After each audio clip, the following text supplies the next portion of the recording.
In Harry Potter and the Prisoner of Azkaban, we are introduced to the character of Sirius Black, the first person to escape from Azkaban.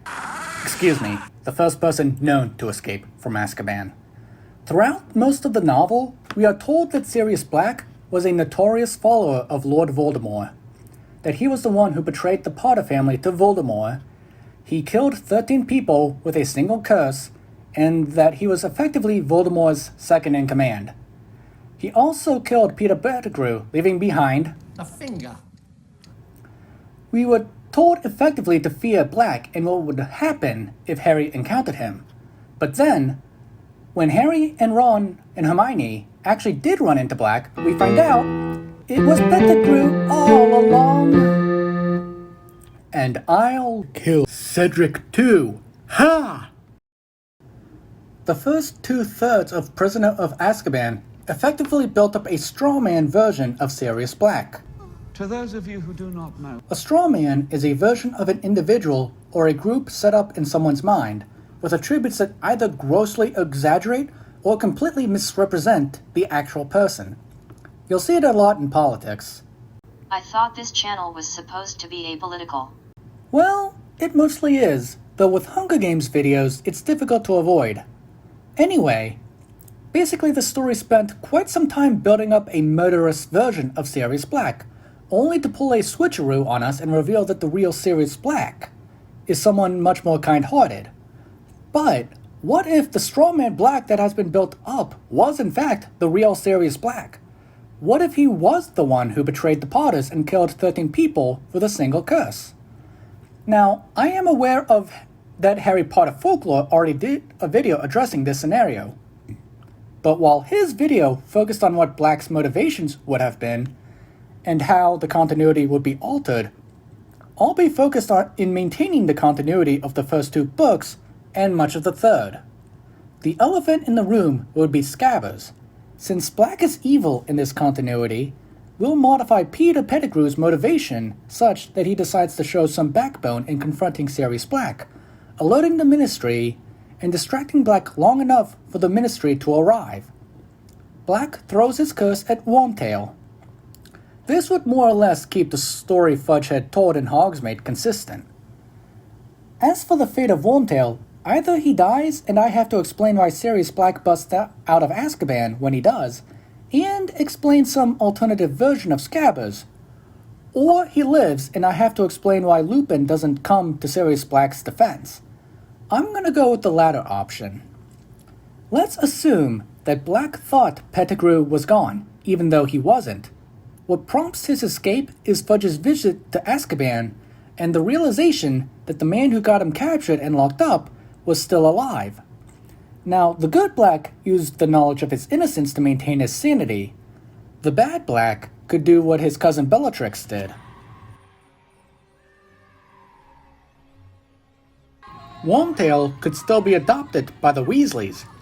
In the first 2 novels/films play out roughly the same. It's Black's encounter with Harry outside Little Winging that needs to be explained. Because if the good Black could find Harry, why couldn't the bad Black? It's possible that bad Sirius Black might still have a soft spot for Harry, or he may want to get a good look at Harry as part of intelligence gathering for Voldemort. Despite the straw man of him just wanting to kill Harry, Black would not have been in a good position to do so.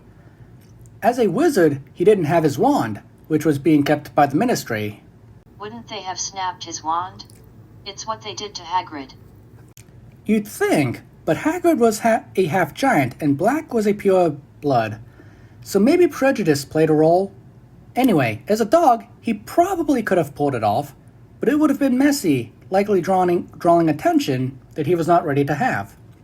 Once the school year begins, I believe Scabbers would take the time to visit Lupin and confides in him that he thinks Sirius Black is after him instead of Harry. Well, that opens up a whole new can of worms. What do you mean? Well, Lupin might feel that he now has to protect his old friend from the bad Sirius Black. I think he'll feel that this undertaking would be out of his hands and go to Dumbledore. Would Lupin go to Dumbledore? And if so, would he go immediately, or after some time, persuade Peter to go to Dumbledore? Plus, what about Peter's role as Scabbers? I don't think Lupin would want his friend sleeping amongst the students, and I don't think Dumbledore would either.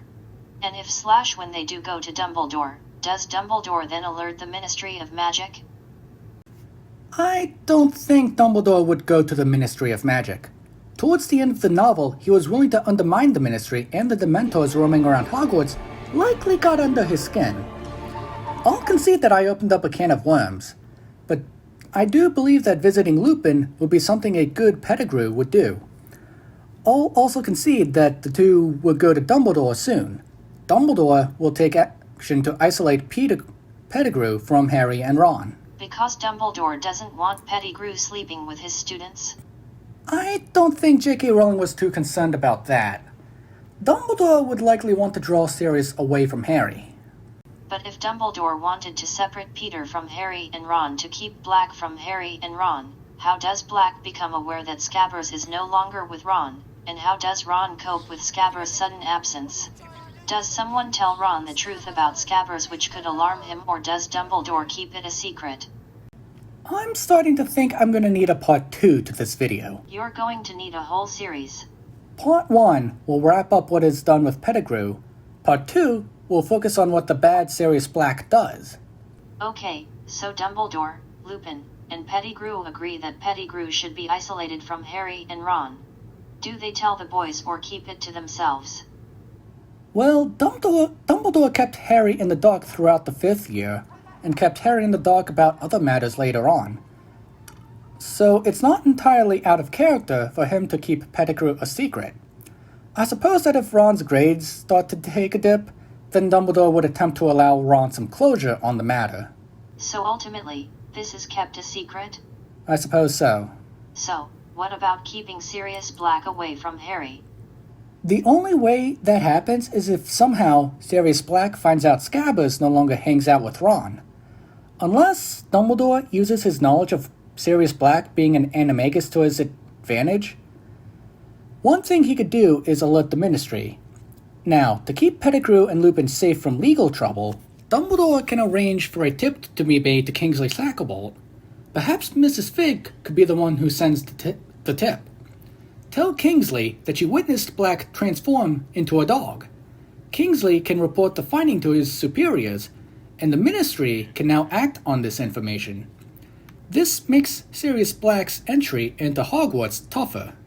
For a guy who said he's going to try to maintain the continuity of the Harry Potter story, you didn't maintain it all that much. We haven't gotten far enough yet. We haven't actually discussed what Sirius Black is going to do yet. Besides, Hagrid still becomes the Care of Magical Creatures professor, he still shows off Buckbeak, Malfoy still gets himself wounded, and Hagrid is stuck showing off flobberworms for the rest of the year. But what do you all, the viewers, think? Could Black still end up in Azkaban if he was the bad guy the audience was initially told he was? Did I open up a can of flobberworms on myself by having Pettigrew visit Lupin? Would Pettigrew have visited Lupin, and if so, would Lupin have gone to Dumbledore?